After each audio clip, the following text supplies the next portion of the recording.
Hello and welcome to our channel. Today we're going to explain the anime series called Spirit Chronicles. There are spoilers ahead. The story kicks off with a bang, literally, as the main man Haruto gets isekai'd via a traffic crash that sends him to a fantasy world. Now reincarnated as a young orphan called Ryo, he has a goal to take revenge on the man who murdered his new world mother, but in the meantime, he's stuck with a bandit of thieves who treat him poorly. Instead of feeding him, they tell him to go outside and wash up as his stink is making the food less tasty.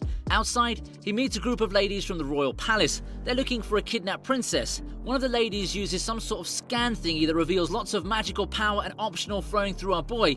That said, they leave him after saying he doesn't know a thing about this princess chick that they're talking about. When he gets back to his house, he finds out that the gang is dead.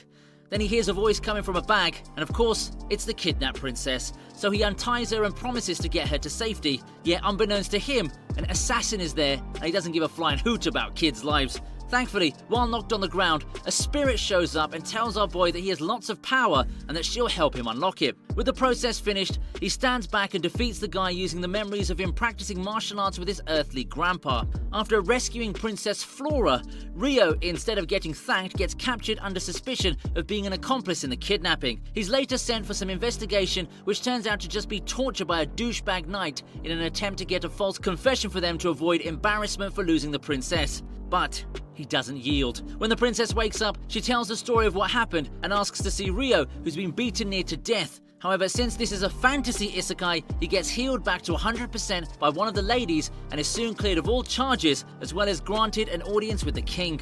As a reward for rescuing Flora, Ryo is accepted into the Royal Academy. Although he's shunned by most of his peers due to his peasant origins, he finds comfort in the company of his instructor, Celia. Celia teaches him how to read and write the language of the New World, and being a university student in his previous life, he naturally excels in academic subjects for little kids, and regarding his combat lessons, he also shows great results while sparring with the instructors who give off grandpa vibes, and although the fight ends in a draw, the instructor is impressed and tells him that he has the making of a knight. But our boy says, yeah, not interested, G. The next day comes, and our boy is the talk of the school as he's top of the class academic-wise, and the dubs don't end here as he's also selected to represent the academy in the upcoming event alongside some brats who don't like the idea and protest it. But the old G tells them to STFU. The day of the events come and turns out our boy is going against none other than a knight douche who goes all out on our boy, but now having learned how the knights spar under the old man and having previous experts in kendo, he beats the knight ever so easily. Ashamed, the douche knight heads home to drink his sorrows with a sketchy looking man, while on the other end, our boy heads to the back of a school to receive what looks like his first love letter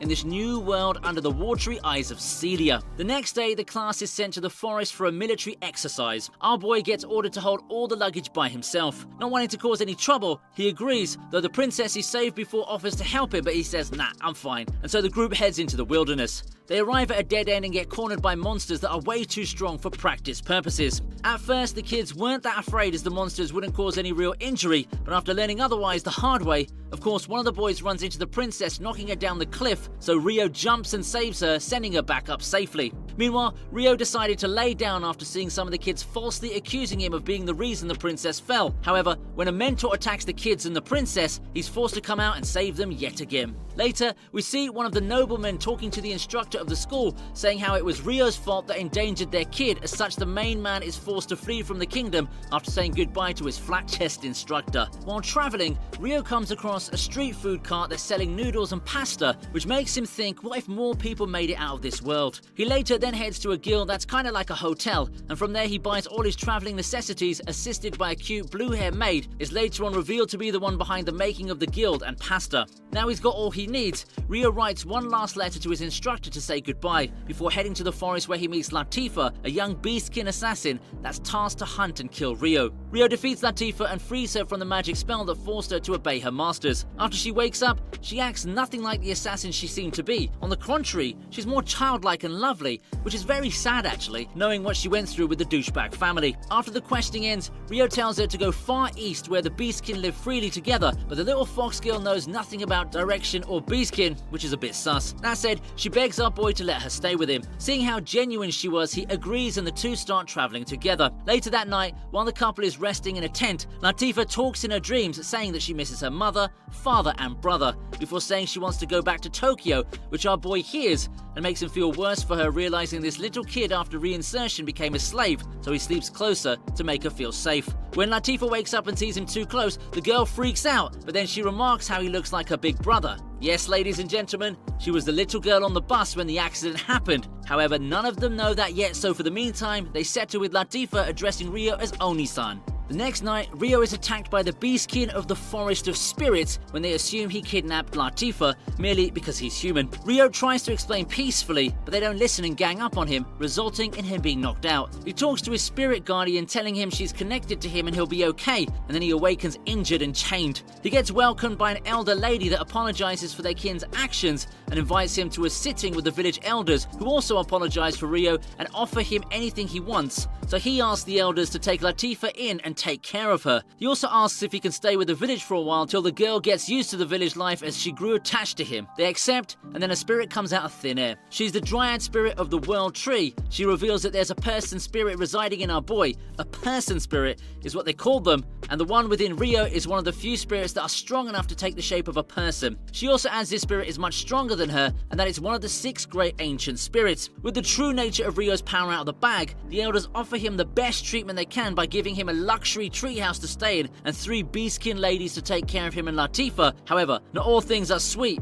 as we see the shady figure behind the practice attack is making a move that took a whole year later to do. When Rio's about to depart to the land of his ancestors, Latifah gets heartbroken at the thought of separating from her adoptive brother and runs away in tears. Meanwhile, the beastkin took note of a human in the forest, and when they arrived to question him, they noticed he was holding an egg. The guy escaped using a griffin, but suddenly a swarm of wyverns appear behind him. The sketchy man kills him remotely whilst he's in the wyvern nest taking all their eggs. Back to the action, the man falls to the ground and the egg breaks at Latifah's feet. When the dragon thing gets down and sees the egg, it gets enraged and attacks the kawaii fox girl. Thankfully, Rio arrives in the nick of time, and by using his newfound abilities, he defends his friends. The next day, he has a talk with his sister. They both tell each other that they come from Japan, but they don't know yet they were on the same bus when the accident happened. The village thanks Rio for defending them, and each elder gives him a unique gift. From weapons and armor to food and storage devices, he now has all that he needs to continue the journey successfully.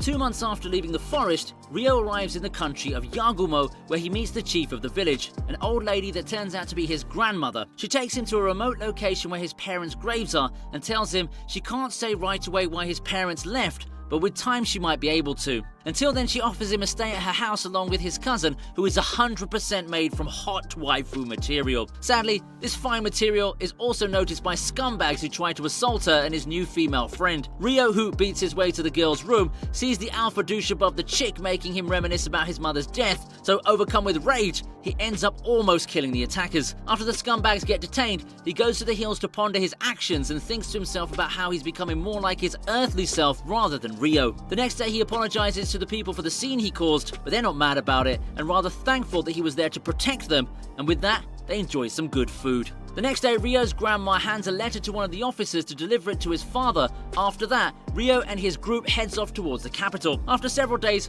Rio and the group arrive in the capital. Our boys head out to enjoy the city. Later, we see the officer has handed the letter to his father, who seems shocked after reading it. He tells his son to meet with this Rio and to bring the boy to him, who in turn introduces him to the king and queen of the land, which turns out to be the parents of his mother. Rio learns his father was a strong warrior who fought against the neighboring kingdom and was the guardian of his mother, but while the kingdom was doing a peace treaty signing with the neighboring kingdom, the prince of that kingdom took a liking to his mother, so he sent a man to kidnap her. However, his father saved her, and the kidnapper died in the process, so the other kingdom asked for his head for the peace signing to continue. Now, although it doesn't make any sense, the king and the party had no other choice but to marry the princess and his father in secret before making them flee the country. After revealing all that, Rio's grandparents ask him to reveal the horrible truth about his mother's death and his deep hatred towards the man responsible for it. Then, the king king asks Ryo to duel with one of his mother's past guardians and the strongest warrior as a test of his strength and whether he can continue on his quest for revenge against the man who was strong enough to kill his father. Ryo accepts and wins, showcasing his strength and resolve to avenge his mother to his grandparents.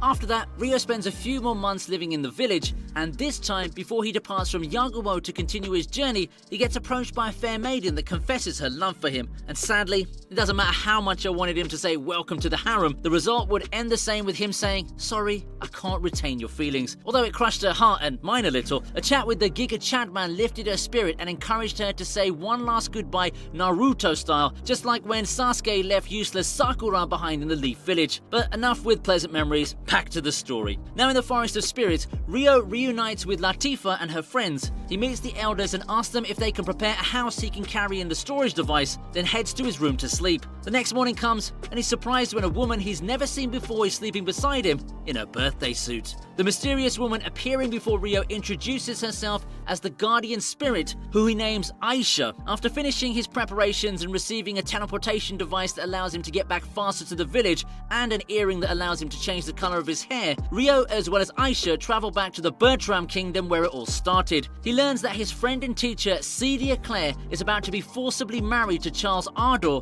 an old enemy of his. This is all happening because after a crushing defeat in a war, the royal family had lost their power. When Ryo reunites with Celia and talks a bit till it becomes clear even to a blind man that she must marry Charles for political reasons, but she doesn't admit it as she doesn't want to make more trouble for the lover boy. She thanks Ryo for meeting her once more and sends him away. Ryo has doubts if he should stop the wedding or not. Then we get to meet one of the princesses who stayed in the country, and she's grown so much in the last 4 years, which is kind of weird to see when you're standing next to Celia, who hasn't changed one bit. But anyway, we're not here to talk about plot holes in an isekai, we're here to see our boy man the F up and play his role as an isekai hero. And an isekai hero he is, as Ryo stops the wedding with the approval of Celia while acting like a kidnapper. He sweeps the girl up and saves the damsel in distress by stealing a page out of his father's book. He proceeds to escape out of the kingdom with the help of Aisha, of course. He manages to shake the guards off him and they end up in the mountains where he sees space-time rifts, indicating the summoning of other Japanese entities under the request of Aisha, who seems troubled. He then goes to rescue 3 kids kidnapped by bandits for slave trading purposes.